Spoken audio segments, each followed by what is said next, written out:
Young India integrated residential స్కూళ్లను ప్రపంచ స్థాయిలో తీర్చిదిద్దుతామని deputy CM Bhatti Vikramarka తెలిపారు. ఉచితంగా నాణ్యమైన విద్య కోసం ప్రతి నియోజకవర్గంలో ఈ స్కూళ్లను కట్టాలని నిర్ణయించామన్నారు. దసరా కంటే ముందే వీటికి భూమి పూజ చేస్తామని చెప్పారు. ప్రస్తుతం 1023 రెసిడెన్షియల్ స్కూళ్లు ఉంటే 600కు పైగా పాఠశాలలకు సొంత భవనాలు లేవని భట్టి తెలిపారు. దాదాపు 20 నుంచి 25 ఎకరాల్లో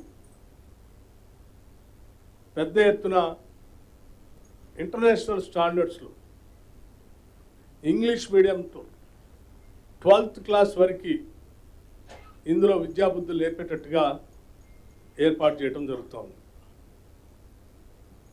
రాష్ట్రంలో చాలా రెసిడెన్షియల్ స్కూల్స్ పక్కా భవనాలు లేక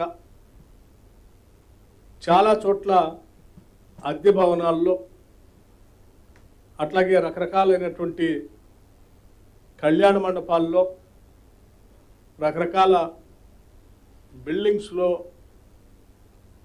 ఇబ్బందికరమైనటువంటి వాతావరణంలో విద్యాబుద్ధులు నేర్పేటువంటి పరిస్థితి మనం చూస్తూ ఉన్నాం.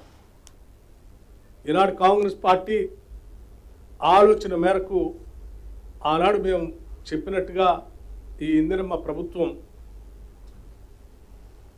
పేద బడుగు బలహీన వర్గాలకు సంబంధించినటువంటి కుటుంబాలకు సంబంధించిన బిడ్డలందరికీ ఉచితంగా నాణ్యమైనటువంటి విద్యని ప్రాథమిక స్థాయి నుంచే అందించాలనేటువంటి లక్ష్యంతో తీసుకున్నటువంటి ఈ నిర్ణయం నాకు తెలిసి ఈ దేశ చరిత్రలోనే